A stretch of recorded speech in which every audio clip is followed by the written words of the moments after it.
Alam mo, Admar, si Diskaya may kasalanan talaga. At nagsalita naman siya na talagang ito yung binigyan niya ng pera ng mga congressmen. In fact, sabi nga niya, di ba, ang kanyang punto de vista, parang lumalabas ng sa affidavit niya, kami ang pinilit ng DPWH, pinilit kami ng mga congressmen, ng mga politiko. Kami naman, negosyante lang, parang ganyan yung kanyang punto de vista. Pero kasama siya, may kasalanan siya. Ang mabigat dito, Admar, sa nangyari, si Diskaya kasi, kung titingnan mo, siya yung unang nagsalita, di ba? Nag-open up, sabi niya yung kanyang affidavit. Pero yung mga itinuro niya, walang kinakasuhan pa doon sa mga binanggit niya. Siya yung nauna eh. Nagsalita na siya kagad, di ba, na ito yung mga congressmen na involved dito sa problema ng flood control at yung hihingian nga ng pondo. Ngayon, pagka naman inilagay mo yung kay Saldico, kasi yung kay Diskaya, kumbaga may sarili silang usapan ng mga congressmen at mga budget na kani-kanilang pinag-uusapan.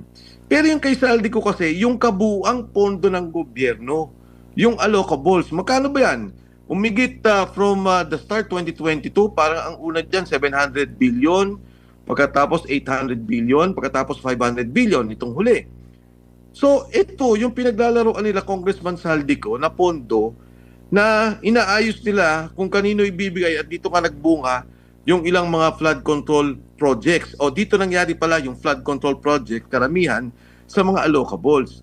So naniniwala ako, Admar at MJ, marami pang mga kontraktor na dapat sumailalim sa kaso. Dahil sila din naman involved dun sa sinasabing korupsyon na pagkuha ng pondo ng gobyerno. Pero ang intindihin po natin ay yung kabuang pondo ng gobyerno, trilyon-trilyon po yan, sino ang kumakamada? Kaya madalas ko sinasabi, MJ Admar, iyan, nung una, hindi ako nagsasalita laban kay Pangulo. Dahil ang sabi nung ni Gutesa, nagdi-deliver po ako kay Speaker Martin. Pagkatapos lumabas na si Saldico at hindi lang siya nagkwento. Nagpakita siya ng mga ebidensya, ng mga suitcases, ng mga mali-malitang pera na kanyang dinideliver. At sa aking pagkakalam, meron talaga siyang ledger. May pinanghahawakan siyang mga dokumento, kanino niya dinideliver ang pera. So very critical yung binabanggit ni Saldico dahil nga sa isang sindikato, kumbaga nagsama-sama kayo, sinasabi niya, ako naman nag-deliver ng pera sa pinaka-bossing. At sino yung mga bossing na yan? Kaya kung ang tanong mo sa akin, MJ, itong kay Diskaya, pinapalaki ba nila? Oo.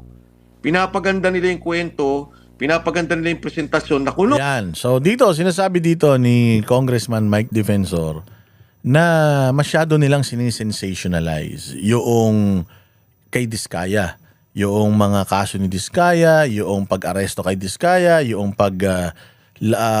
lalabas ng mga warrant of arrest kay Diskaya, yung pagsuko ni Diskaya, masyado nilang sinisensationalize. Pero babalikan natin, mga bossing, yung istorya ng mga Diskaya. No, itong mga Diskaya, kung matatandaan natin, wala pa itong flood control scandal na ito. Ano na yan? Tao yan ng mga Marcos. Yan ang bata ng mga Marcos, bata ni BBM na pinatakbo kalaban nito ni Vico Soto dyan sa may Pasig. Sumumpa ito si Curly at saka itong si itong babaeng Diskayang Briton. Tanginan yan. British accent ng British accent. Oy, Alexa G, shout out Salamat sa iyo Talaga ba? Ikaw talaga Oy, may pera si Alexa G ngayon nakakaluwag. So ayun nga, itong Diskaya couple na ito, mga bossing, sumumpa ito sa Partido Federal, PFP, Partido Federal ng Pilipinas ni Bongbong Marcos. Oh. So, ibig sabihin, mga kaibigan niya to, mga kabati niya to, mga katropa niya ito. Oh, tingnan ninyo, under their administration, itong mga Diskaya na to, nung panahon ni Pangulong Duterte since 2018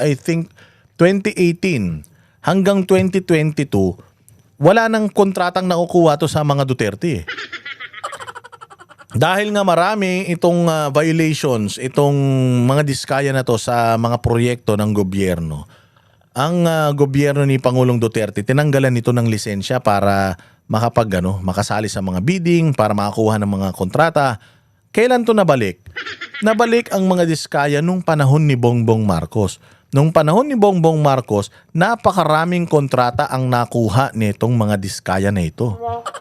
Tapos, tumakbo pa itong mga diskaya na ito as mayor ng Pasig. Tapos, sa partido ni Bongbong Marcos. So talagang kung titingnan mo talaga itong mga diskaya na ito, Marcos itong mga to. So kung magnanakaw itong mga diskaya, it's because amo talaga niyan si Marcos. Kasi bakit ka naman papayag na tatakbo under ng ticket mo, alam mong kawatan? Unless alam mong kawatan sila, kawatan ka rin, pare-parehas kayong mga kawatan, pababayaan mo lang to, hindi ba? Pababayaan mo lang na tumakbo yung mga yan. But considering na tao mo ito, sa'yo lumago itong mga ito, tapos pag tiningnan nyo, di ba sinasabi ni Chavit Singson, sino ang contractor na nakakuha ng maraming project sa Ilocos Norte?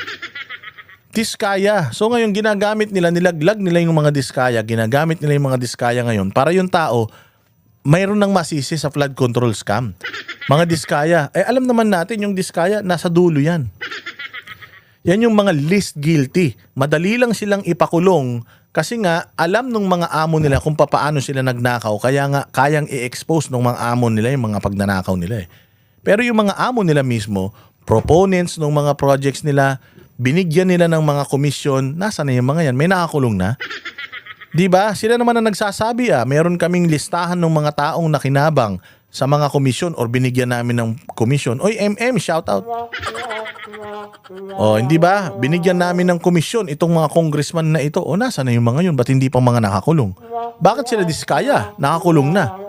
Bakit sila diskaya? May mga warrant na. Bakit itong mga to hindi pa? Sinabi ng mga diskaya, si Romualdez bakit si Romualdez hindi pa nagpapakita hanggang ngayon? Bakit si Romualdez hindi pa nakukulong? So ginagamit nila itong mga diskaya na ito, sinisensational nila itong kinasasadlakan ng mga diskaya ngayon, pinalalabas, puro media. Nag-check ako kanina ng mga balita puro diskaya. Imagine, puro diskaya yung mga ipinakikita nila. So ibig sabihin, ginagamit talaga nila itong mga diskaya para makalimutan natin na ang pumirma ng 2025 budget si Bongbong Marcos, na ang anak niya ang may pinakamalaking pork barrel or pinakamalaking allocable, pinakamalaking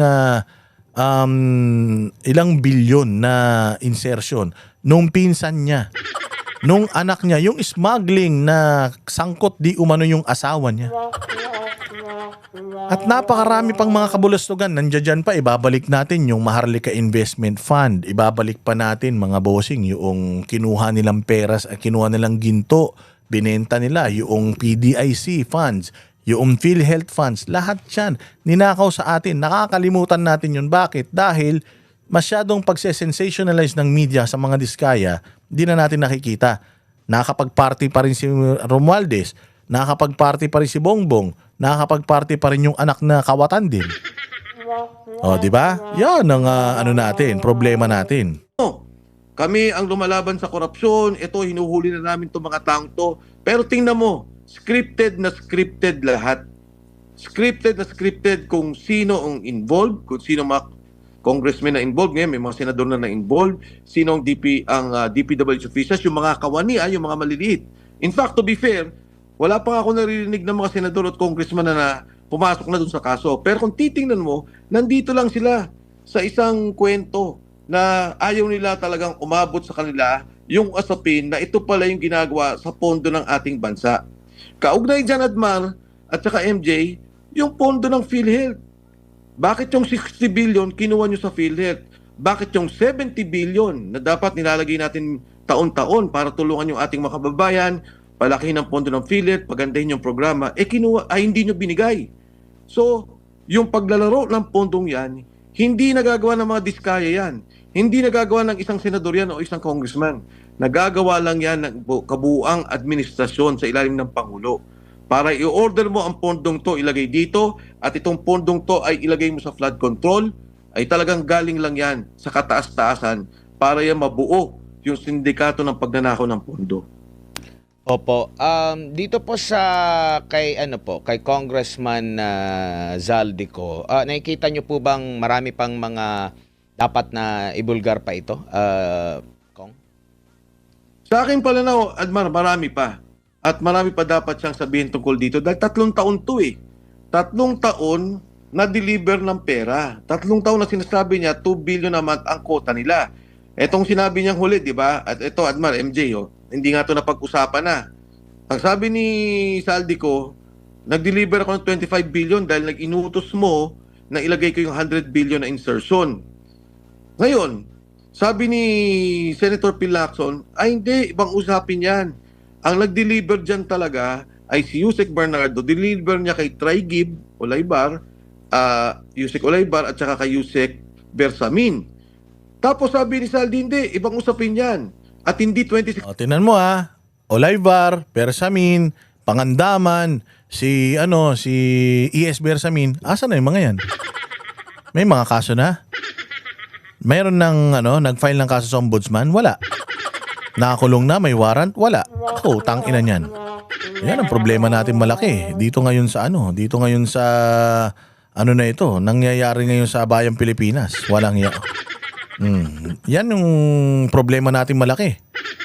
Wala yung mga totoong sinasabi, wala. Pero itong mga maliliit na isda, pucha yan, mga nakakulong na ngayon. Iba namamatay na, lumulundag na sa bangin.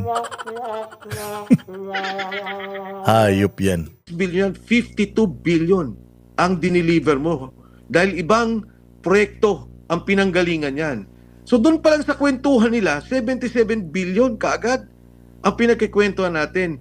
Ganyang katalamak yung sitwasyon natin dito, Admar at MJ. At ako'y naniniwala, marami pang kwento si Saldi. Kung kailan siya lalabas, hindi ko alam.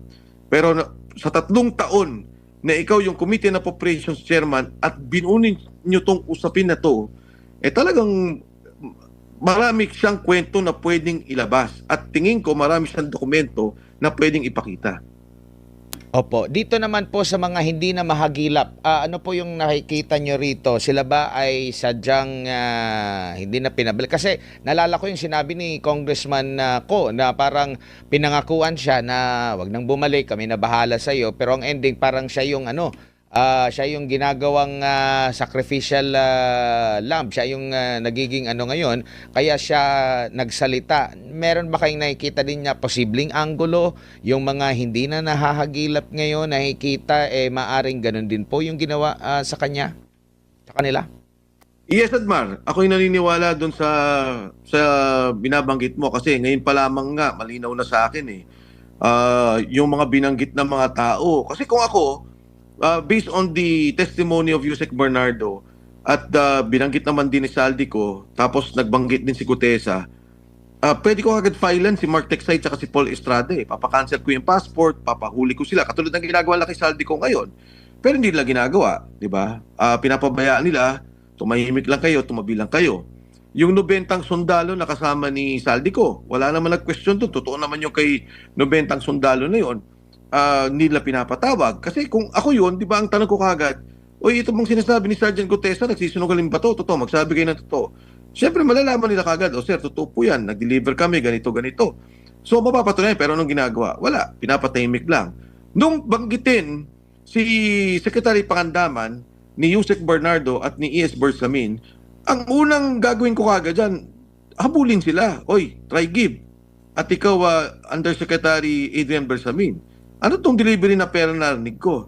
Ano bang ginawa nyo? Totoo ba to? At detalyado to armored car, Diamond Hotel, diyan kami kumukuha ng pera, dinideliver daw nila.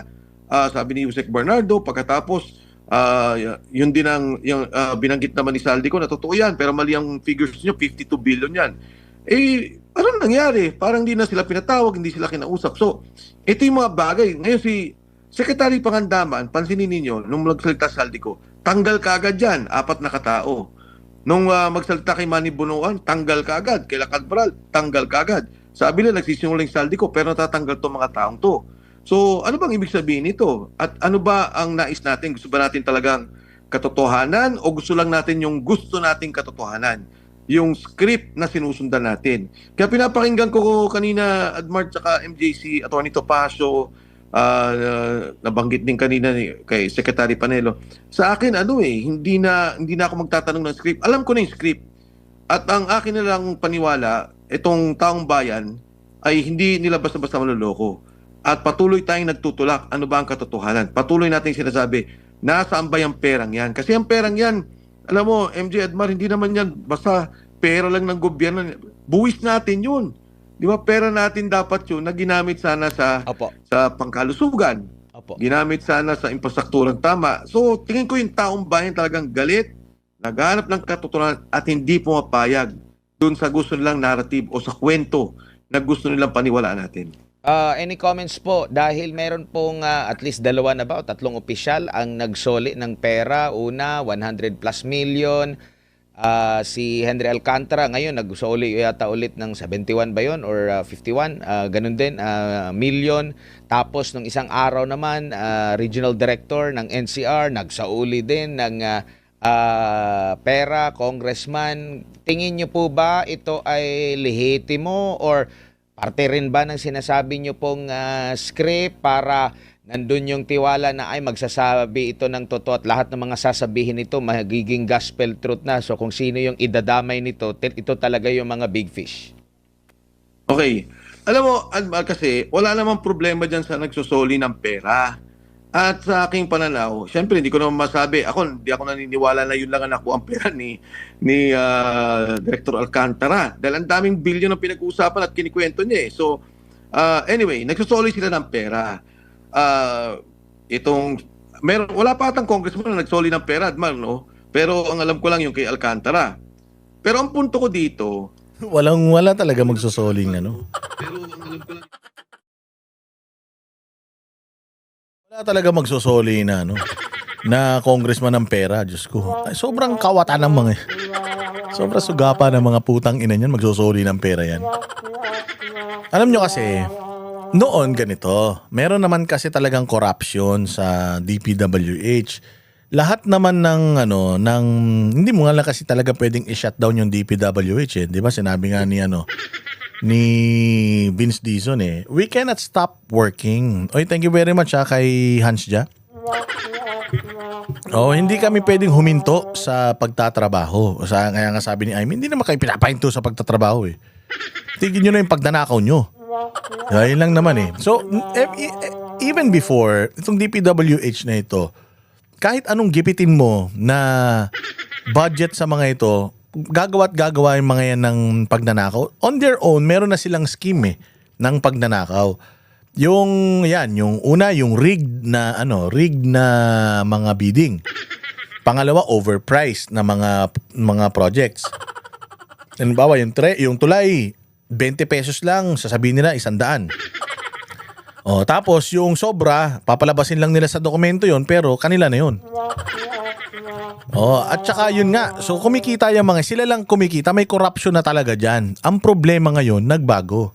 Nung pumasok si Bongbong Marcos, alam ni Bongbong Marcos na merong corruption sa DPWH. Ang ginawa ni Bongbong ganito. Kesa buwagin natin yung corruption sa DPWH, na lang tayo. Makiride na lang tayo doon sa systematic na pagnanakaw nila. Kasi sobrang tagal nang nagnanakaw ng mga taga DPWH sa Pilipinas, meron na silang sistema na parang legal na eh. Yung pagnanakaw nila eh. Ayan na nga yung mga insertions, dyan na nga yun eh. Mantakin mo, ako DPWH. Iaalok ko yung proyekto, sa insertion ng congressman. Iaalok ko sa congressman yung proyekto, tapos magbibigay ako sa kanya ng komisyon. Sila nag-aalok ng corruption noon sa mga congressman. Ngayon, baliktad. Baliktad na ngayon. Ang ginawa ngayon, yung congressman na mismo ang naglalagay noong corruption sa budget, tapos yung DPWH, susunod na lang dun sa corruption. Again dati yung DPWH yung may corruption, inaalok sa mga congressman. Ngayon baliktad. Yung congressman na ang automatic naglalagay, tapos si DPWH na dating corrupt, sumusunod na lang. Yan ang naging malaking problema natin dito sa DPWH. So magbabalik ng pera yung mga congressman? Hindi. Kasi sabi nga ni Doc Lorraine Badoy, kinurek ako ni Doc Lorraine Badoy kahapon, kasi even me, alam ko ang insertion legal eh. Alam ko legal ang insertion, ang amendment, alam ko legal eh. Kasi yun ang sinasabi ng mga mambabatas, it's legal. Amendments, insertions are legal. Pero yung palang amendments and insertions na yon, hindi pala dapat ginagawa ng congressman. ng senador. Dapat pala ang naglalagay ng amendments at ng mga insertion, pwede yung presidente. Pero hindi pwede pala yung mga mambabatas kasi nga magiging siyang pork barrel at ang mangyayari ngayon, ayan, lahat na ng proyekto nanakawin na nila, lahat na nung babalik na naman dun sa dati na may pera na namang hinahawakan yung mga congressman.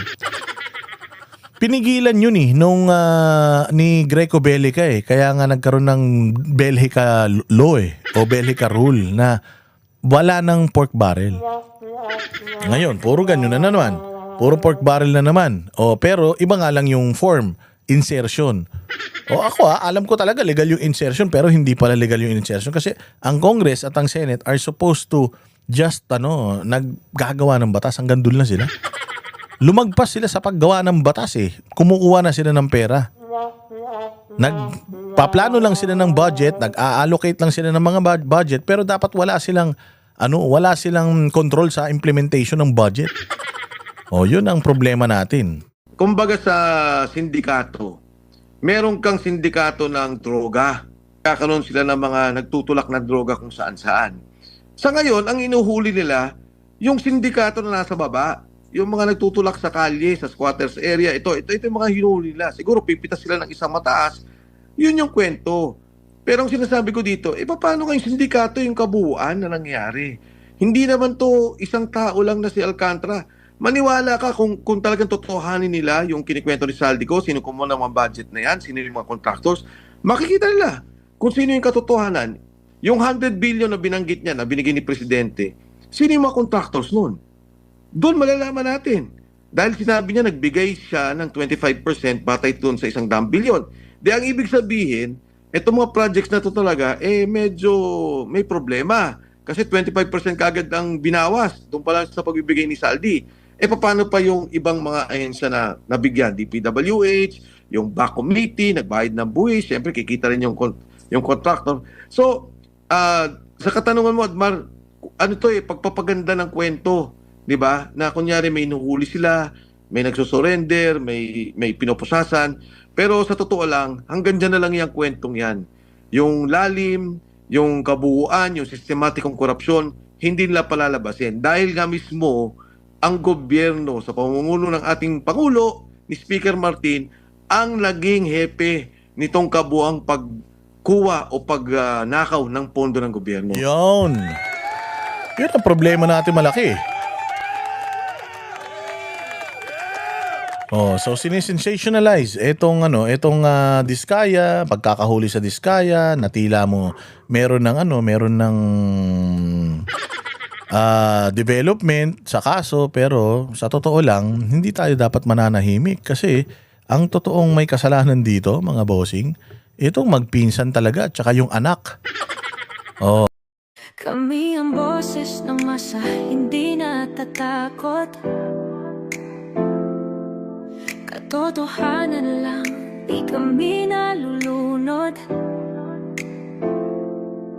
Walang bahid ng sismis, lahat ay totoo. Kahit sino ka pa, pag mali ka babanatan ka. Walang pinipili kulay, wala kaming kinikilingan. Basta para sa bayan, kami lalaban. Pagtama palakpakan, pag mali banatan, di matitinag, di matatakot. Para sa bayan, tuloy ang sigaw. Sa harap ng kamera, walang halong takot. Mga baluktot, lahat kayo'y tutumba. Ang hustisya at totoo, yun lang ang mahalaga. Kahit sinong harang, di kami matitinag. Walang pinipiling kulay, wala kaming kinikilingan. Basta para sa bayan, kami lalaban. Pagtama palakpakan, pag mali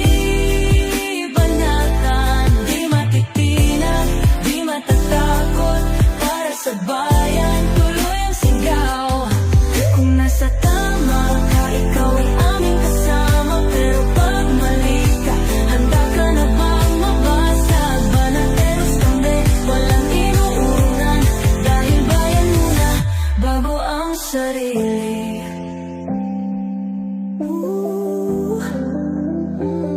Bago ang sarili.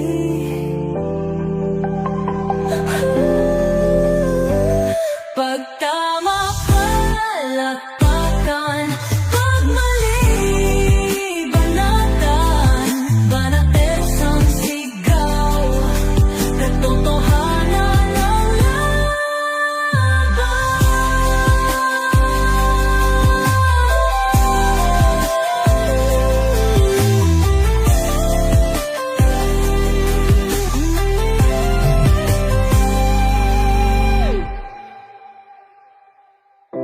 Sa harap